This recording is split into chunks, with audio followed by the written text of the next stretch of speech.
Hello students, this is Kanupriya, PhD Geography, and here I am once again with my next video on this particular chapter, which is Human Geography, Nature and Scope. In my previous video, we had studied about geography as a discipline, in which we had discussed that geography has two main branches, which is physical geography and human geography. After that, we had discussed that physical world and human world are inseparable elements. They both are interrelated to each other. They both are interdependent upon each other. After that, we had discussed that how human beings have modified nature according to his desires, according to his own needs. Like we have landforms, water, air, soil, everything is given to us by nature. And human beings could use these resources in order to make houses, villages, towns, railway networks, road networks, etc. So in this we had studied that both nature and human world are interrelated to each other. They both are interdependent upon each other. They both have impacted each other. So these were the topics that we have covered in my previous video. So today we'll discuss the next topics of this chapter. So let's start. Today's topic is approaches to human geography. Dear students, we have three main approaches to human geography, which is environmental determinism, second one is possibilism, and third one is neo-determinism. Dear students, this question is very important from exam point of view. You have to understand it properly. What is environmental determinism, possibilism and neo-determinism? So let's start it one by one.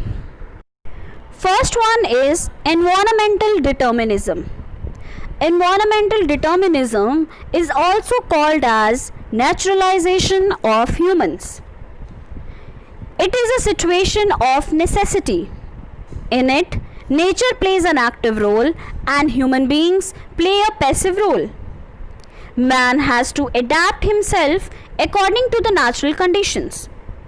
They adapted to the dictates of nature.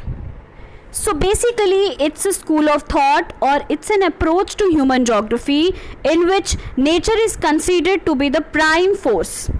Nature plays an active role because at that time technological level was very low and human beings have to adapt themselves according to the natural conditions.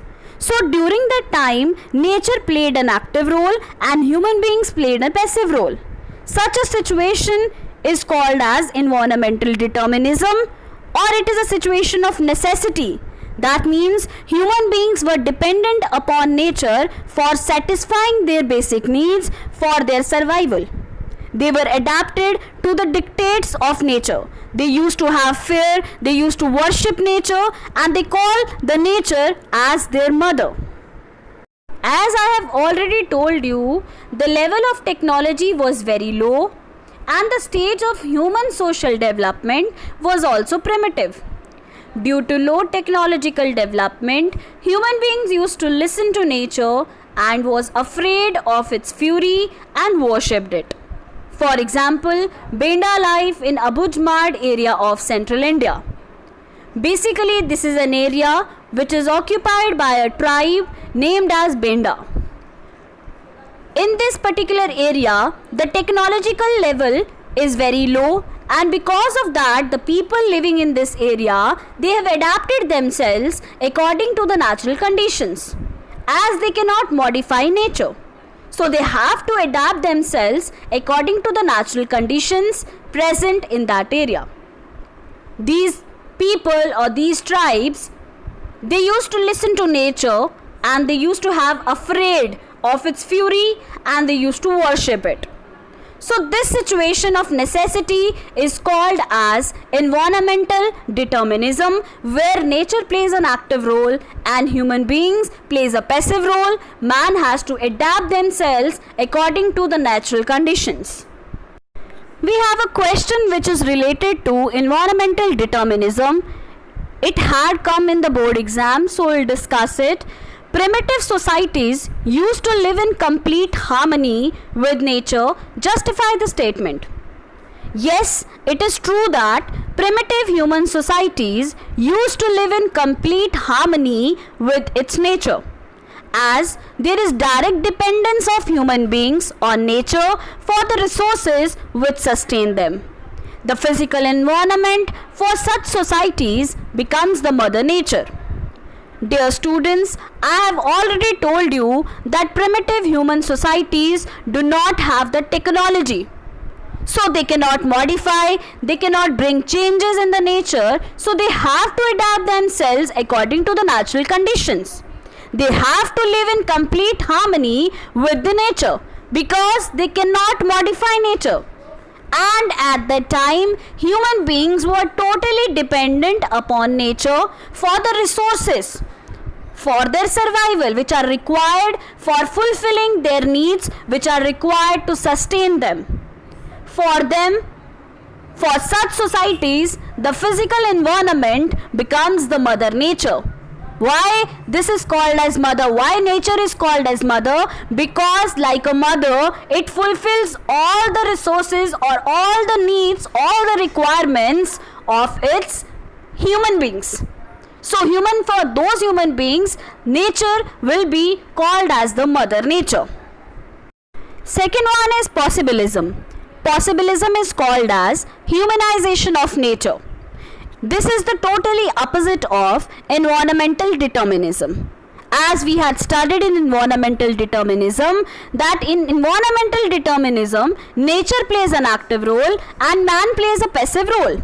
But in possibilism, man plays an active role and nature plays a passive role. Because with the passage of time, human beings begin to understand their environment. With social and cultural development, human beings develop better and more efficient technology. So possibilism is totally different from environmental determinism because in this, human beings plays an active role and nature plays a passive role. This happened because of the development in technology. People have started understanding about their environment, their social and cultural environment, and because of that, they have developed better and more efficient technology with the help of which human beings have modified nature according to their own needs. They move from a situation of necessity to a situation of freedom. So environmental determinism, that situation was called as the situation of necessity, where people were dependent upon nature for fulfilling their needs.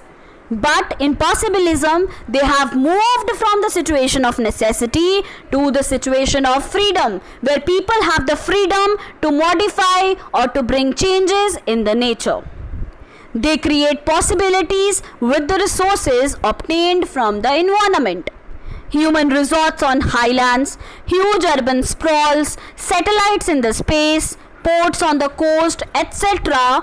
All of these are created by human beings. And human beings have created this only with the resources made available by the environment or from the environment. So human beings, with the help of technology, with the help of development, he could modify nature. He could develop nature according to his own needs. So these are the examples of human imprints that you can see in the nature or on the nature. Third school of thought or third approach is neo-determinism. Griffith Taylor introduced the concept of neo-determinism. Neo-determinism is also called as stop and go determinism. It reflects a middle path, madhyam marg, between the two ideas of environmental determinism and possibilism. This concept shows that neither is there a situation of absolute necessity nor is there a situation of absolute freedom. So basically, neo-determinism concept says that neither is there a situation of absolute necessity nor there is a situation of absolute freedom. So there is a middle path. There is a madhyam marg between environmental determinism and possibilism. It means that human beings can conquer nature by obeying it. It means possibilities can be created within the limits which do not harm or damage the environment. Human beings have to respond to red signals of nature and can proceed in their pursuits of development. Many developed economies did not understand the red signals of nature, which resulted in number of problems like ozone layer depletion, greenhouse effect, global warming, etc. So basically, neo-determinism explains that human beings can conquer nature, can bring modifications in the nature, but only by obeying it. It cannot go against that. Human beings have to understand the red signals. They have to stop where the nature do not allow any modification. It means that possibilities can be created, modifications can be brought, but within the limits which do not damage the environment.